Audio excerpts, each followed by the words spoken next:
በሚገርም ሁኔታ ጡት ማዣ ትላንትና ማታ ለሄርሜላ አዝዣት ነበረ። ይኸው መጥቷል። ሳይዙ ብቻ አላቅም 48 ነው። 48 ይሆናል ብዬ አስባለሁ። ይኸው አዲስ ነው። እኛ እነ ትክክሎች እንዲህ ነን። የተቸገረ ሰዎች ለመርዳት ወደኋላ አንልም። አብዛኛው ጊዜ የሄርሜላ ደጋፊዎች እና የሄርሜላ ዘመዶች አስመዳ የሆኑት ፋንትና አጭር ቀምስ ነው የሚገዙላት።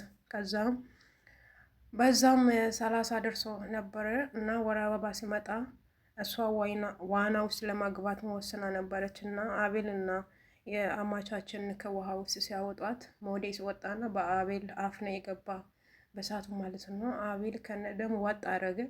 ከዛ ጀምሮ ለእሷ አሽከር ሆኖ እየኖረ ነው እና ያው ደም ምን እንዳደረገው አላውቅም። እና እኛ ደግሞ ፎቶ ማስራት ሙቀጫ እግር መሳል እኛ አይመለከተን። እኛ የሚመለከተው እንደዛ አይነት ሴት ሲዋረድ ጥሩ አይደለም። ፋንት ብቻ አትግዙ። እንደዚህ አይነትም ገዝታችሁ ላክሉኝ። ትላንትና ነው የተረዳሁት። እኔ ከዚህ በፊት አይቻት አላቅም። ለካ ትላንትና ሁሌ ሄርሜላ ጡት ማዣ አይገዟትም እንዴ የእሷ ደጋፊዎች ምናምን ሲሉ እኛ ጋር መልእክት ደረሰና እኛ ለምን አንገዛላትም ብለን ነው። እና ሄርሜላ ወደ ቲክቶክም ሼር አድርጉላትና አደራሻው ተናገሪ። የት አካባቢ ነው? የትኛው ሆቴል ነው የምትኖሪ? የትኛው ሆቴል ነው? ስንት ሰው ነው የምታስተናግጂ? ይኸው ገዝቼሻለሁ።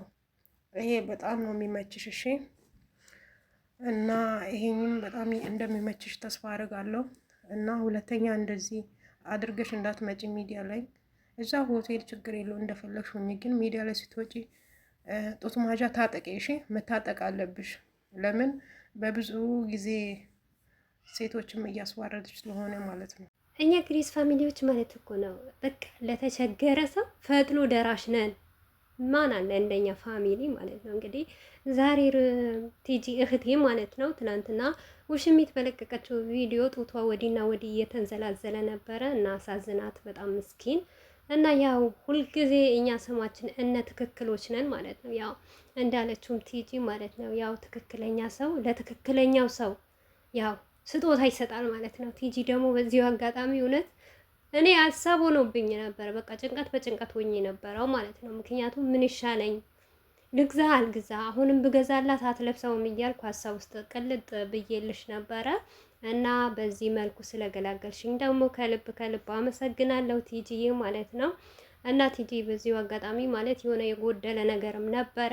ነገር ግን በውስጥ እነግርሽና ያንን ካሟላሽልኝ በቃ እንደው አንቺ ተባረኪ ማለት ነው። የተባረክሽ ልጅ ነሽ ድሮ ማለት ነው። አሰላሙ አለይኩም ወራህመቱላሂ ወበረካቱ። ውድ ቤተሰቦች ሰላም ሰላም ብያለሁ። ብያላችሁበት ሰላማችሁ በዘዘ ተረፍረፍ ይበልልኝ። ይሄንን ቪዲዮ ከወደዳችሁ ላይክ፣ ሼር፣ ሰብስክራይብ እያደረጋችሁ ቤተሰቡ ነው። እንግዲህ የሩታ እህቶች እኛ ስንነካ አንወድም። ማንም ካነካን ደግሞ ከመሬት ተነስተን አንነካም። ሲነኩን ደግሞ አንችልም። ምክንያቱም ጸባያችን ነው። ማንኛውም ሰው ስደርሱበት አይችልም፣ ካልደረሳችሁበት ማንም አይነካችሁም ማለት ነው። እና ብዙዋችሁ ይብቃችሁ፣ በቃ ሄርሜላን ተዋት፣ ሄርሜላ ይበቃታል እያላችሁ ነው። አይበቃትም፣ ገና አላበቃም ስለሷ ማለት ነው። አንተዋትም። ምክንያቱም ወይም ከነዚህ ልጆች ህይወት ጠቅልላ ትውጣ፣ ሩታን ትተዋት፣ ሩታን ስም አታንሳ፣ ራሷን ችላ ትስራ። ሩታን እየመጣች የሆነ ያልሆነ ነገር እያረገች አታስጠውቅራት። ምክንያቱም ትላንትና በሰራችው ቪዲዮ ራሱ አሁን የእሷ ፍየሎች አካውንት እየቀየሩ እየመጡ ሩታን እየረገጡ ነው። ተከብራ ትቀመጥ። ተከብራ ከተቀመጠች ማንም አይነካትም፣ ማንም አይደርስባትም። ነገር ግን ማለት ነው እናንተ የበላይ ሆናችሁ እኛ የበታችነት እንዲሰማን ደግሞ አንፈልግም። እኛ በተቻለን አቅም ሩታ ወደ ኋላ እንዳትሄድ አሁንም አለን። እየመረራችሁም ቢሆን ዋጡት ይሄንን ነገር ማለት ነው። ከተከበራችሁ እኛ ምንም አንልም። እውነቴ ነው የምላችሁ። ደግሞ ሄርሜላ ሲቀጥል በማያገባት ነገር ነው የምትገባው። ጥልቅ በማትን ነገር ነው ጥልቅ የምትለው ማለት ነው። እሷ ስለ ልጃቸው አያገባትም። አብርሽ ነው ወዳለው አፈቅራለሁ ካለች መብቷ ነው ትውሰደው። እኛ ለምን ወሰድሽ ለምን እንደ በፊት ብለን አንናገርም። ነገር ግን እሷ ድንበር አልፋ ስትመጣ ደግሞ እኛ አሁንም ቢሆን ፈትዋ እንዘቀዝቃለን፣ እየደወልን ማጥበን እናሰጣታለን። እውነት እየደወልን በስልኳ ራሱ ማለት ነው። ስልኳ ሲም ራሱ ብትቀያየር እንዲሰለቻት ነው የምናረጋት ማለት ነው። ምክንያቱም ዝሙት መማር የለብንም። በቃ ካለፈ ትለፍ፣ ከሱ ጋር እንደሆነ እንደፈለገች ትሁን። እናንተ አሁን ትላንትና አብርሽ አንድ ቀን እቤቱ ሂዶ ማለት ነው አንድ ቀን ልጁን አይቶት ያውቃል? እስቲ ተናገሩ እናንተ ለእውነት በቃ እናንተ እውነት ሄርሜላ አትነካ ምናምን ካላችሁ ለእውነት ነገር ቆሙ።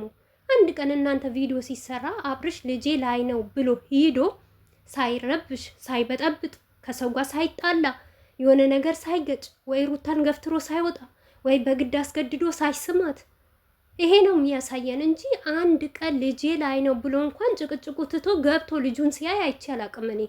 ይሄ ማስመሰል ነው። የልጅ ፍቅር የለበትም። ምክንያቱም ሄርሜላትም እቺ ውሽሚትም ነክተን መልሰን አብርሽን እንድነካ አታድርጉን። በቃ እኛ ሁሉም ነገር እያለፍን ብቻ ሩታ ትለፍ፣ ሩታ በመልካም ነገር ትምጣ እና ስሟ እንዳይጠፋ እያን ነው ዝም የምንለው ማለት ነው እንጂ ስለ አብርሽም ስለ ሄርሜላም ብዙ አስተያየት መስጠት እንችላለን። ስለዚህ በባሊና ሚስት መሃል ገባች፣ አፈታታቸው። የራሷን ለማድረግ ብዙ ጣረች፣ አልተሳካለትም። አሁን ደግሞ ሩታን ለመጣል አላያችሁም? ትናንትና ያለቻትን መልስ የሰጣቻትን መልስ እኔ ድጋሚ መመለስ አልፈልግም፣ መስጠትም አልፈልግም። ነገር ግን እናንተ ስትከበሩ እኛም እንከበራለን። ታውቃላችሁ። ካልተከበራችሁ ጀስት እንደዚህ እንደ ቲጂ ማለት ነው እያወጣን ብዙ ነገር ነው የምናዋርዳት ማለት ነው። ሼር አድርጉላት ቲክቶክ ሰፈር ይሄንን ቪዲዮ ማለት ነው። ትቆጠብ፣ ሴት ልጅ ናት፣ ይበቃታል። በቃ እንደ ሴትነቷ ተከብራ ትቀመጥ። ሩታም ሴት ናት፣ እሷም ሴት ናት። ሴት ስለሆነች እና መጥፎ ነገር ብሰራ እንኳን ሩታ እኛ እንደዚህ አናረጋትም እኮ። እስቲ በህይወቷ በየትኛው ቪዲዮ ነው ሩታ እንደዚህ አይነት የወረደ ነገር የምትሰራው? አብርሽ ባመጣቸው ሴቶች ላይ እኔ ባሌ ነው እንኳን ብላ፣ እውነቴ ነው የምላችሁ በዚህ ናክል የተጋነነ ነገር በህይወቷ ውስጥ ገብታ አትጠይቅም። እሷ እኮ በማያገባት ነገር እኮ ነው የምትገባው። በማይጠቅሳት ቦታ እኮ ነው የምትገኘው። እንደዚህም በመታ ጠብ የምትለው ማለት ነው። እርግጠኛ ነኝ ይሄንን ነገር ማለት ከዛ ከይባቡ ከአቤላ ጋር ተመካክረው ነው ይሄንን የሚያደርጉት ማለት ነው። ምክንያቱም ይሄ ደካማ ጎኗ ነው አይደለም። እኔ ለሩታ ነገም ዛሬም ቢሆን ፍቅር ማለት እኔ እንጃ ማፍቀር ማለት ጸጋ ነው። አልደጋግመው ነው ማለት ነው። እና ይሄ የሩታ ደካማ ጎኗ አይደለም። በቃ በመጀመሪያ ደረጃ አብርሽ ይሆነኛል ብላ ነበር፣ ወደደችው፣ አፈቀረችው፣ አፍቅራው መጣች። ከዛ በኋላ ስታዩ ደግሞ አልሆነም። ህይወቷ የሚያበላሽ ነገር ሆነ። ሞር ልጅ መጥቶ መስተካከል አልቻለም። በቃ ትዳሪ ነው ቤቴ ማለት አልቻለም። ስለዚህ የሰው ልጅ እኮ ይቀየራል እኮ አይደለም። እናንተ 2 ዓመት አብራችሁ ትኖራችሁ ካልተቀየረ ከአንድም 2ም 3 ቤተሰብ እየገባ ጓደኛ እየገባ ተመለስ ይቅርብህ እየተባለ እምቢ ካለ ከዛም በኋላ ደግሞ እናንተ በዛ ውስጥ እየገባችሁ ዘላለም መቀቀል የለባችሁም። ህይወት ይቀጥላል እኮ አይደለም። ሩታ በዚህን በረጅም ሰዓት አመት ሆናቸው እኮ ከምሬ ነው የምላቸው። አስቡት ሩታ አንድ ብላ ስታረግዝ ነው ይሄንን ነገር የተጀመረው። ይሄ ወለደች፣ አረገዘች፣ ወለደች፣ ከእርግዝና አልፎ ከአራስ ቤት ወጣች። አራስ ቤትም ደግሞ እንድታርፍ አሪፍ አራስ ሆና ታርሳ እንደወጣት አላገኘችም። ይሄው እስካሁን ያለበት ነገር ነው እና ለእናንተ ሳይሰለቻችሁም አይደብራችሁም? ይሄንን ነገር ይብቃን አትሉም? እኛ እኮ ምንም አላንም፣ ይብቃን በቃ። አሁን አብርሽና ሩታ ከቀጠሉ መልካም ይቀጥሉ፣ እኛ ችግር የለብንም፣ እንቀበላለን። አይም ደግሞ አብርሽና ሩታ ተለያዩ፣ ሄርሜላና አብርሽ ይቀጥሉ፣ ኦኬ ችግር የለብንም። ነገር ግን ሩታ የራሷን ውሳኔ ስትወስን እንዴ እናንተ እኮ አላማችሁ ሩታ ወልዳለች፣ ማፍቀር የለባትም፣ ማግባት የለባትም፣ መሳቅ የለባትም፣ መደሰት የለባትም። በቃ እናንተ እነሱ የሚፈልጉት ሩታ ተሰብራ ትቀመጥ። በቃ ለቪዲዮ ብቻ እየጎተትን እናምጣት፣ በሷ ስም እንነግድ። ከዛ በኋላ ሩታ ምንድናት? መናገር አትችልም፣ መተንፈስ አትችልም። ይሄ ደግሞ አይሆንማ። እሷም እኮ የሰው ልጅ ናት፣ ጓደኛ ያስፈልጋታል፣ መተንፈስ ያስፈልጋታል፣ መናገር ያስፈልጋታል፣ መውጣት መግባት ያስፈልጋታል። እንዴ እናንተ እኮ በገንዘብ የምትገዙ እናንተ ናቸው እንጂ ሩታ በገንዘብ አትገዛም። እናንተ ያቺን ቤት ስለሰጣችኋት በቃ ቤት ተሰጥቷታል፣ እንደፈለኩኝ ማረግ እችላለሁ ማለት ይሄ የተሳሳተ ነው። እንደውም እኮ ስለ ሩታ ሄርሜላም ሆነ አብርሽ አያገባቸውም። ሞር ሄርሜላ አብርሽ አያገባውም፣ አይመለከተውም። ምክንያቱም ሚስቱ አይደለችም። ተፋተናል ብለዋል፣ ራሱ ተለያይተናል ብለዋል። ስለዚህ እኛ ሄርሜላን ምንነካት በምክንያት ነው እንጂ ያለ ምክንያት አንስተን አንነካትም። ሰሞኑ ሚዲያ ላይ ጠፍታ ነበር፣ አልነበረችም። ማን ስሟን አነሳ? ፈትዋ ሞራ አንለጥፍም ነበር። በቃ አስጠላችን፣ ሄደች አረፍናት ብለን ነበር። መልሳ ደግሞ ትናንትና መጣች። ትናንትና የመጣችበት መንገድ ደግሞ በጣም የሚያስጠላና የሚደብር ነበረ። ምን ይደረግ? ምን እናርጋት? እናንተስ? እኔ እኮ የምትገርሙኝ የሩታ ደጋፊዎች ማለት ነው አርፈን እንድንቀመጥ ነው የምትፈልጉት። የሄርሜላ ተብዬዎች ማለት ነው።